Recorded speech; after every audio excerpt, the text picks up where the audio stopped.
Hello, welcome to Drawing with Bubbles. Today I'm drawing an Easter themed illustration, which is also the reason that it's up 2 days late so that I could have it on Easter Sunday.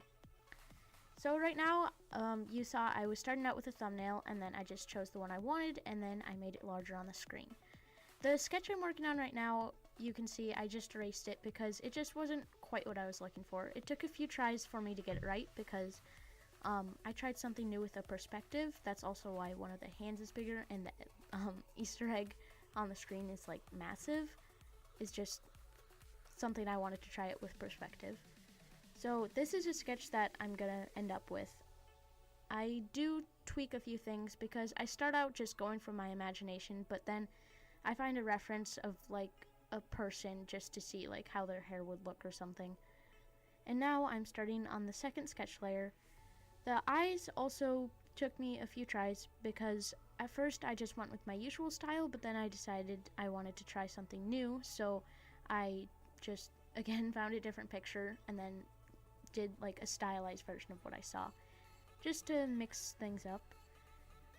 One thing I wanted to do in this piece was just to add a lot of little details that maybe aren't even relevant, just to see how it would add to the overall picture. So I added like this butterfly clip in her hair and like a bracelet and a necklace. Random things that like aren't necessary to the illustration, but I wanted to add just to see how it looks. And I like it. I mean, it looks okay. I mean, kind of cluttered, but at the same time it looks nice. There you could see I was working on the tree, and it took me a few tries to get the branch shape because I don't generally draw trees very much. So it was a little bit different for me, and getting the leaves to not look weird was also tricky. And now I'm working on the line art. The egg took me a few tries because I was trying to do an egg shape at first and it just was really wobbly, but then I ended up just doing an oval. There you could see I changed the line art color on the butterfly to a silver, so then you can actually show that it's a metal rather than a weird butterfly shape in her hair. I also did the same thing with the necklace. The bracelet I do different because it's thicker than the other two things and it's not made of metal. I did the line art in the background first. Well, I guess in this case it's the foreground, but I did the line art of the tree first, just so that I could have a better idea of how she would fit into the picture. The basket was another thing that I was working on, and it was a lot simpler than I expected because I wanted like a woven basket, because like the illustration is a girl who is on an Easter egg hunt or something, so of course she had a basket of eggs, and I was drawing the basket and I looked up a reference and it was actually a lot simpler than I expected. It was just like, I don't know really how to describe it, but it was simple and it was curved lines.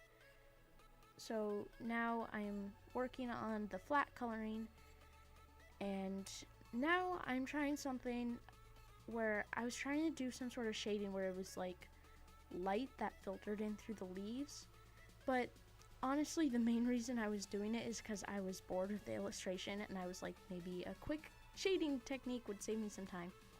But it looked not good, and I in the end just decided to take a break from it, and then I came back and started on this shading. And the shading in this piece I ended up doing a little bit softer and less with less contrast than usual, just to have like a pastel feel, because Easter pastel colors is kind of a thing, I'm not sure. Also to make the egg stand out, which you'll see later on is like a lot of different colors, like rainbow colors. Another thing I did to fit the pastel feel is her eyelashes I made lighter than eyelashes might generally be, just because when it was a really dark brown, it stood out a lot from the rest of the picture and it just looked kind of creepy. Now I'm working on shading the hair, which was fun because I tried a new technique that I actually really like.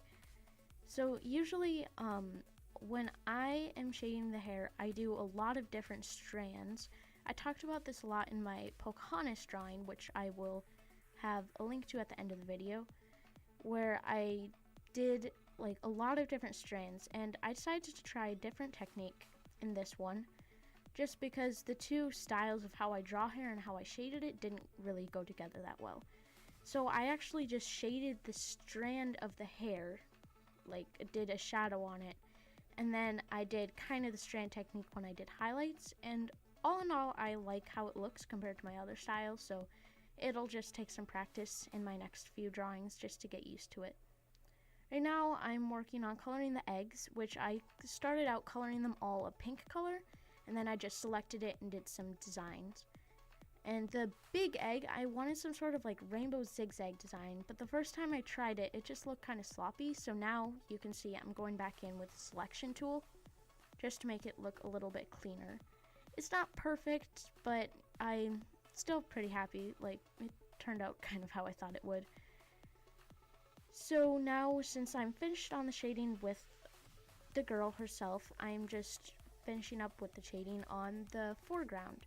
So I had some trouble deciding on what colors I wanted, so I just shaded the leaves and then adjusted the colors, and now I'm working on the grass. I actually used a brush kit, or brushes from a brush kit from David Revoy. He's a really good artist of the comic Pepper and Carrot, which he also uses Krita to draw, which is how I could get his brushes, and I use that for the grass. Anyways, here's the finished illustration. Remember to rate, comment your suggestions down below, and subscribe. Bye!